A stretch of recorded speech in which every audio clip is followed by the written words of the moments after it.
Makan Meng, le digne fils de Gaston Meng, moo ànd ak structure Gaston Production le 23 février ci arène nationale. Modou Anta bu Thiès moo fa war a jàkkaarloo ak Prince, le nouveau phénomène de l'arène. Combat boobu rek njarndéem Gaston Production ne combat boobu la ñuy jël def ko drapeau Serigne Modou Niang borom Mouniang Production mi nga xam ne yàgg naa teewal lamb fu ne. ci bésu le 23 février mbokk yi nag bu leen fàtte mooy deuxième journée CLAF Gaston Production. poule A bi Petit Niang moo fay jàkkaarloo ak ñàkk jariñ. Bébé Guy gi jàkkaarloo fa ak T-Max. ci poule B ba Eumeu Junior dina fa jàkkaarloo ak Bébé Tall. Sey Jàmbaar jàkkaarloo fa ak Garo Gare. ciy CLAF bi dina doy war de. waaye mbokk yi ci bésu le 23 février Petit Baye Fall dina fa jàkkaarloo ak Oligans. Lo Karim jàkkaarloo fa ak Fils de Kati. Ramdan dina fa jàkkaarloo ak Confiance. Calki jàkkaarloo fa ak Doki. Papa Ndiago jàkkaarloo fa ak 55. waaye mbokk yi ci bés boobu Makan Mbeng nee na sama sponsor leader du kenn ku dul 1xBet. les Ali chocolat Dilia. huile Kadi. boisson énergie King Café. dibiteri Uba. restaurant Localo. entrée supporter Makan ne 3000 francs. annexe loge mu ne 10 000 francs. loge officielle 30 000 francs. mbokk yi lamb ji nag en direct ngeen koy seetaan fii ci Sénégal sur la télévision nationale la RTS1. pour yéen ñi nekk ci diaspora bi seen affiche.com dong ngeen ko mën a seetaan. live pay per view. kon rendez-vous baa ngi noonu le 23 février ci arène nationale.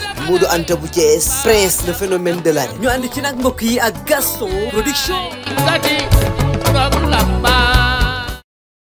tey gis ngeen mobilisation du Franc unité sax la daan defee ay open press waaye bés bu tawee bi ko jox mu ànd ak 100% Parcelles ànd ceeg doomu ndeyam Modou Xarañ Lo mu koy ooyee le président ñu ñëw démarcher stade bi le maire Jamil Sané jox ko mu organiser open press pour la première fois. kon nag Franc kaddu gi dañ la koy jox d'abord nga nuyoo lancer appel ma delloo micro bi la presse. ñu poser ay questions nga tontu ñu lever séance bi kon nag d'abord dama lay jox nga lancer appel yaa ngi micro boobu d'abord nga waxtaan ak mbooloo bi. asalaamaaleykum mbooloo bi ñu ngi nuyu mbokku Parcelles Assainies yëpp di leen masawu ci coono bi toogaay bi yàgg na trop maa ngi leen di gërëm bu baax di leen sant vraiment maa ngi leen aw ma seen fay maa ngi leen remercier ginnaaw ba ñu sante yàlla nag.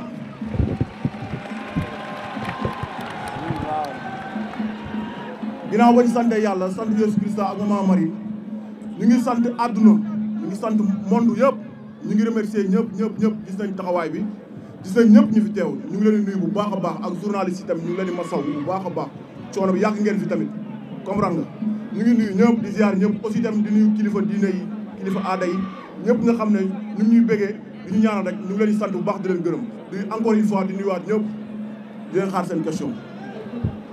jërë ngeen jëf mbokk yi ñu ngi nuyu waa Parcelles yëpp di nuyu promoteur bi Baye Ndiaye di ko ñaanal suñu borom defal ko jàmm. Franc man benn question la am pour yow dañu doxantu ci dëkk bi ku ñu laaj diggante Franc Ama Baldé ñu ne Franc ñemewul Ama Baldé ndax Ama Baldé li mu ko def ci signature bi kon Franc amul fit pour jàkkaarloog Ama Baldé. loolu question la boo xam ne moom laa amoon pour jox la ko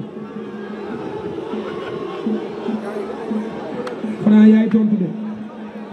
ñeme naa ko wala ñemewuma ko ba arbitre bi sifflé. léegi.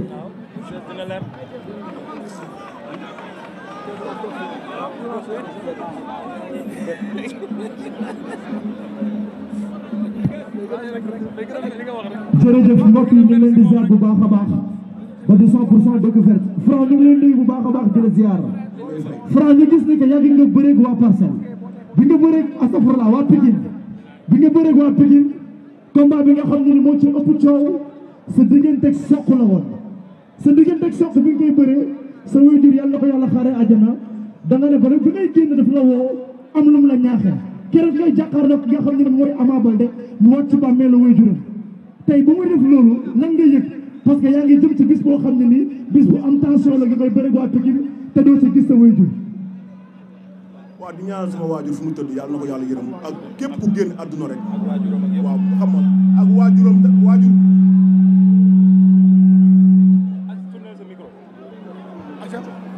waaw di ñaanal sama waajur yàlla na ko yàlla yërëm fu mu tëdd ak bépp waajur bu génn àdduna ak képp ku génn àdduna rek aussi ak tiis yi fi jot a am surtout Parcelles ak kilifa yi fi jot a wàcc. ñu ngi leen ñaanal yàlla na leen yàlla yërëm te xaar leen àjjana waaw loolu ndogal suñu borom la xëy na noonu la waroon demee te suñu borom mooy décider xam nga fekk ko fi mais mu ngi ñaanal fi mu nekk waaw ñuy xaar daal ba le 16 rek yëpp amul sens yàlla baax na ba le 16. voilà benn question rek gars yi parce que nag dañu xaw a yàkkamti quoi jili jërëjëf Franc maa ngi lay nuyu di nuyu mbokk yi fi nekk yëpp tey dafay def open press ngay bëre koo xamante ne yaakaar naa ne li mu dugg Parcelles Assainies am fi ndam bari na waaye dafa bëre ki nga xamante ne mooy le roi des arènes Modou Lo mu freiné ko ci li nga xamante ne moom la gënoon bëgg muy titre roi des arènes mu ne combat bi combat tibb tànk la ci moom mooy trahir waa Pikine weesuwul Franc daan ko bi nga déggee loolu ban yëg-yëg nga ci am. comme dina leen trahir rek ndax roi des arènes yi daf may jox affaire yi ma dem sama yoon daan ko. mu ne waat deuxième question mu ne lépp loo bëgg ci yow la dépendre ci wàllu xeex wala bëre est-ce que Franc pare na pour une fois arbitre na prix mu dàq ji Ama Baldé wala mu dox ci kaw xeex ak moom ba Sénégalais yëpp xam ni Franc kenn daa koo xeex ci wàllu bëre jërëjëf. keroog dama ko ne 30 secondes boo taxawee moo duma la daan la. yaa ngi ci loolu ba tey. waaw ci laa nekk ba léegi de. bu arbitre na prix Ama Baldé dox sa kaw lan lañ mën a xaar ci Franc. ah bu doxee day gën a yomb rek c'est facile. jërëjëf. jërë ngeen jëf mbokk yi ñoo ngi am kontaan ak mbégte bu baax a baax mais Franc depuis bi mu ba Bombardier ba léegi dañoo gis façon de communication bi nga xamante ne da koy véhiculer sa diggante ak Ama Baldé dafa am lu la déy wala lan la. non man xale laa dama nekk ci ay loxo dëkk ci gox bi fii mbër yëpp ñu ma jàppale amul xaaj bu ma limee Modou Lo rek lim naa ñëpp comprendre nga ñëpp ñu may jàppale aussi tamit suñu père yi nekk fi ku ci mel tey père Ndiouga tey mooy suñu mag ci parcelle mooy suñu père bokk ci parcelle tey bu ñu nekkee seen si ay tànkam ñun amuñu dara loo xam ne dañ koy maay wala dañuy entraîner matin midi soir dañuy combat bu ñëwee dañuy dem bëre daan ñibbi incha allah.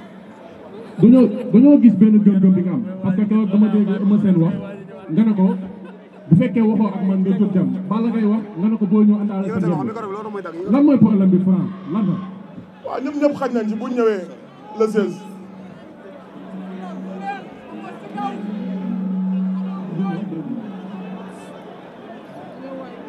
ñoom ñëpp xaj nañ ci bu ñu ñëwee le 16. nañu indaale ngem bi rek. waaw Franc. waaw. Franc ñu ngi lay nuyu. maa ngi lay fay. Papa Sall bi nga Sen TV. jaajëf. ñu gis ne bi nga dugg si stade ba léegi confiance bi nga àndal nekk à l'aise da nga mel ni fi mu toll nii arbitre sifflé rek ngay xaar parce que sànq wax nañ gis nañ nga yëngal sax barrière yi xool nga demee wala yëg nga demee wala confiance bi nga àndal ci làmb ji bu mel ne laa di victoire bi lan la.